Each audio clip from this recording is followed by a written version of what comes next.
여러분들 안녕하세요. 오늘은 우리 미술 교과서를 가지고 수업을 할까 합니다. 우리 2권, 1권, 2권을 받았는데 오늘은 2권의 주제와 의도, 대주제 안에서 표현의 창의적 발상이라는 두 번째 파트의 그 발상에 대한 이야기를 해볼까 해요. 그죠? 우리가 선생님이 무언 수행평가 할 때 아이디어를 계획하잖아요. 구상을 하는데 다양한 뭐 예를 들어서 오늘은 꽃을 주제로 그린다고 했을 때 그냥 일반적인 꽃을 극사실적으로 묘사를 해도 되지만 꽃을 주제로 그리자고 해도 어떤 아이는 꽃이 아닌 다른 뭐 선물 포장지를 그릴 수도 있겠고 아니면 꽃을 주제로 하지만 뭐 내가 사랑하는 사람의 얼굴을 그릴 수도 있다라는 거예요. 그죠? 그래서 이제 나의 생각과 이거를 가지고 여러 가지 소재와 재료적인 특징 이런 것들을 가지고 계속 창의적으로 꼬리에 꼬리를 물고 이러면서 탄탄한 완벽한 아이디어 한 가지의 아이디어를 이렇게 발견하는 거죠. 그죠? 그러한 가운데에 있어서 어떻게 하면 창의적으로 발상할 수 있을지 오늘 선생님이랑 같이 여러 가지 기법과 내용 이런 것들을 정리하면서 좀 더 구체적으로 알아가도록 하겠습니다. 네. 자, 이거는 교과서 2권에 페이지는 12쪽부터 이렇게 나오거든요. 교과서가 없는 친구들도 선생님이 이 PPT를 보면서 같이 공부하도록 할게요. 네, 우리가 교과서에 보면은 이렇게 달걀이 나옵니다. 자, 이게 달걀인데, 자, 알에서 무엇인가 깨어나는 상황을 우리가 지금 선생님이랑 자유롭게 머릿속으로 상상을 해봅시다. 알에서 무엇인가 깨어나는 상황. 무엇이, 뭐, 우리가 일반적인 이 관념으로는 달걀에서 무엇이 깨어나와요? 뭐, 병아리. 내지는 우리가 요리할 때 이렇게 계란 프라이를 할 때 이렇게 안에 속 액체가 나오잖아요. 그죠? 그러한 것들이 일반적인 관념인데 그거 말고 우리가 엉뚱하게도 한번 생각을 해볼 수도 있겠고 그 일반적인 사고에서 더 살을 붙여서 더 플러스 알파가 나올 수도 있을 거예요. 자, 지금 이런 것들을 한번 상상을 해보는 거죠. 저기에 무엇이 들었을까? 무엇이 들어갈 수 있을까? 이렇게 하면서 꼬리에 꼬리를 무는 상상을 한번 해보자는 거예요. 자, 그리고 표현 소재를 찾아 한번 머릿속으로 내 마음속에 도화지라고 생각하고 마음속에서 한번 그림을 그 형상을 구체화시키는 것도 한번 잠깐 해볼까요? 네, 그래서 스님 같은 경우는 이러한 달걀을 보니까 사실 병아리가 먼저 생각이 나요. 병아리가 생각이 나고 그 병아리를 생각하니까 우리 행사장에서 이렇게 만들어주는 축제장에서 만들어주는 풍선 인형이 생각이 나요. 또 그 풍선 인형을 생각하니까 더 이렇게 실을 매단 대형 풍선이 또 생각이 나거든요. 그런데 그게 또 생각을 이어서 하니까 그 대형 풍선이 하늘로 이렇게 여러 가지의 여러 가지 크기의 다양한 크기의 모양의 풍선들이 하늘에 떠다니는 이러한 이미지가 최종적으로 생각이 나거든요. 그래서 이게 정답이 없는 거기 때문에 이런 것들을 머릿속으로 한번 그려 선생님은 봤습니다. 아무튼 그래서 여러분들도 한번 최종적으로 한번 생각을 해보시고요. 자, 주제의 다양한 표현이라는 게 나와요. 같은 주제를 스님이 24명 한 반에 이렇게 던져주지만 여러 가지 다양한 다채로운 표현들이 나온다라는 거죠. 같은 주제라도 화가의 의도에 따라서 선택되는 소재, 재료, 표현 기법은 매우 다양하다라는 겁니다. 우리가 스님이 앞전 시간에 오프라인 대면 수업을 할 때 서양 미술사에 대해서 이야기하면서 점점 이제 오늘날의 미술, 즉 현대 미술로 넘어오면서 매체의 다양성을 선생님이 설명했었잖아요. 그죠?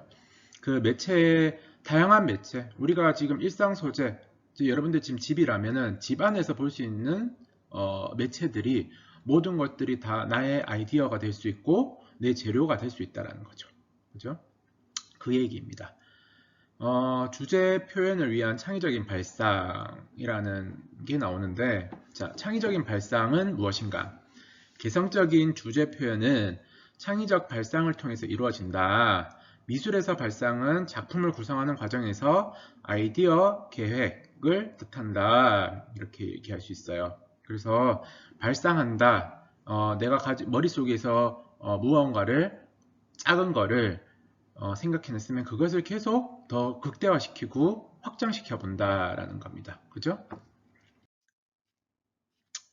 자, 다양한 발상 방법에는 은유와 상징, 결합, 과장, 의인화, 생략과 단순화, 변형, 왜곡 이렇게 정리할 수 있겠습니다. 은유는 우리가 국어 시간에도 배우듯이 유사한 특성을 가진 다른 사물이나 관념에 빗대어서 표현을 하는 거죠. 마치 무엇처럼 이런 식으로. 그 다음에 상징은 추상적인 개념이나 사물을 구체적인 사물로 나타낸다라는 겁니다. 상징적인 것들로 하나로 이렇게 대표할 수 있는 것들. 그 다음에 결합, 두 개 이상의 사물이나 사람, 자연을 연결하여서 나타낼 수 있겠고요. 그 다음에 과장은 사실보다 부풀려서 나타내고, 의인화는 사람이 아닌 것에 의인화시켜서 나타내고, 그 다음에 단순화 생략은 전체에서 다 그대로 표현하지 말고 그 중에 일부를 빼내어서 그거를 과장법을 이용해서 표현을 할 수 있겠죠. 그 다음에 변형이나 왜곡, 이거는 우리가 초현실주의나 그런 화가들 마그리트나 살바도르 달리의 작품을 보면 생략, 단순화, 변형, 왜곡 기법을 많이 써요. 그죠? 그래서 실제 모양이나 형태가 틀어지게 되는 거죠. 그러면서 무언가 창의적이고 개성 있는 형상으로 도출될 수 있다는 겁니다. 자, 다양한 아이디어 발상법 중에 스캠퍼 기법이 있어요. SCAMPER. 그래서 요 7가지의 방법을 대표 영문 이니셜을 따가지고 스캠퍼라고 지었고, 대체하기, 결합하기, 조정하기, 수정, 확대, 다르게 활용하기, 제거하기, 재구성, 재정렬하기가 있다라는 거죠. 그래서 대체하기를 잠깐 보면 어떤 방식이나 원료, 제작 과정 등 다른 것으로 대체하면 어떻게 될지를 한번 고민해 보는 거예요. 이거는. 그래서 종이컵이 있으면 일반 컵이 있으면 이거를 대체할 수 있는 게 무엇인가? 그러면 종이컵이 나올 수 있겠고, 그 다음에 컵 말고라도 여러 가지 기타 등등이 나올 수 있잖아요. 그죠? 그 다음에 이제 결합하기를 보면 우리가 복사기, 프린터기 이런 게 있잖아요. 복사기, 프린터기, 팩스 요 세 가지를 결합한 게 어떤 상품이에요? 복합기라는 게 있잖아요. 그죠? 그 다음에 이제 우리 학생들 많이 입는 거 티셔츠가 있는데, 티셔츠에 뒤에 모자 달린 게 있으면은 이게 후드티가 되잖아요. 그래서 특정 A와 B를 결합한 상품을 요 결합하기에 대표적인 사례라고 볼 수 있을 것 같습니다. 그 다음에 운동화랑 바퀴랑 이 결합이 되는 상품이 뭐죠?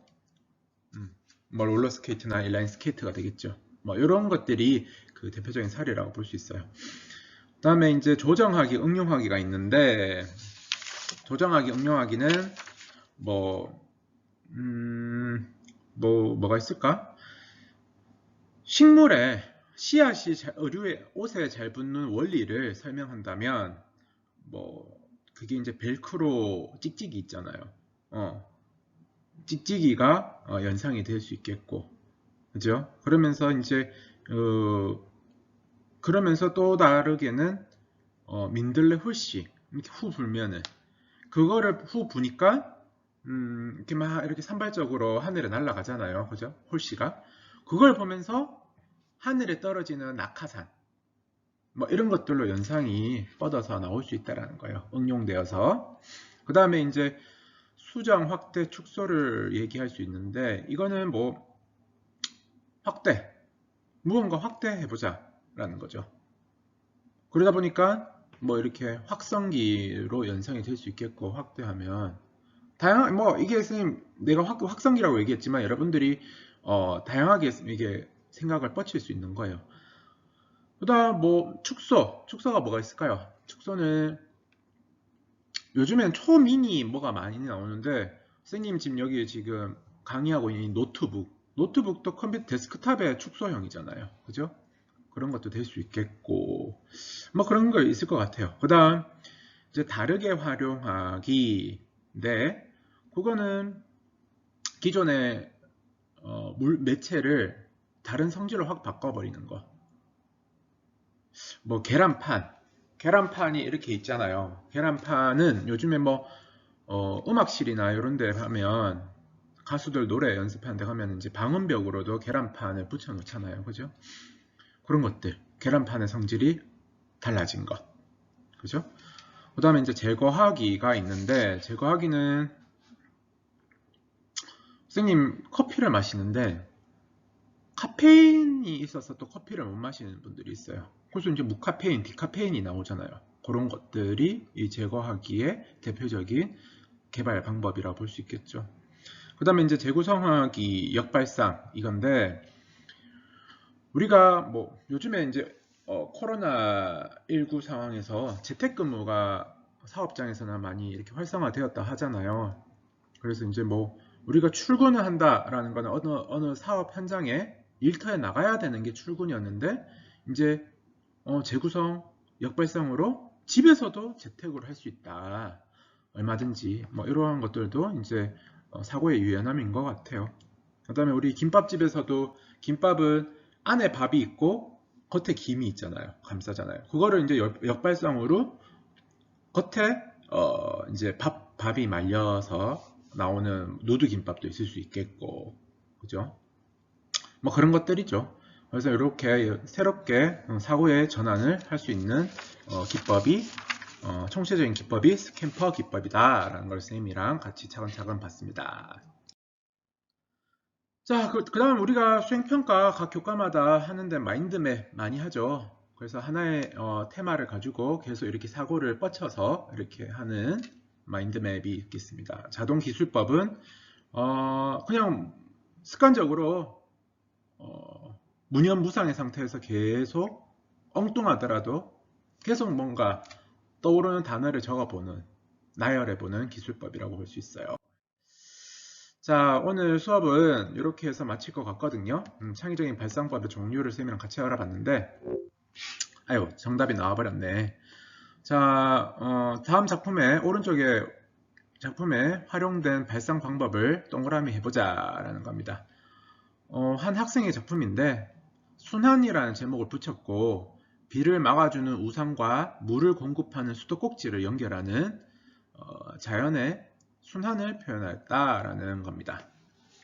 그렇죠. 결합이죠, 결합. 그죠?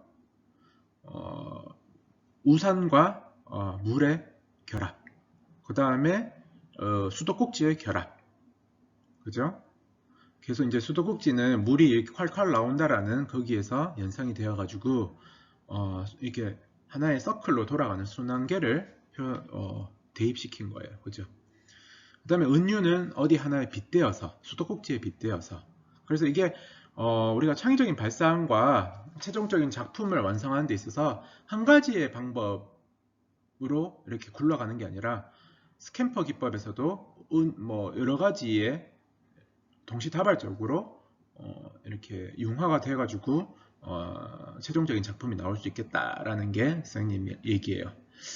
자, 오늘 창의적인 발상과 표현법에 대해서 설명했고 다음 여러분들이 나중에 창의적인 작품을 할 때 한번 적용시켜 보시길 바랍니다.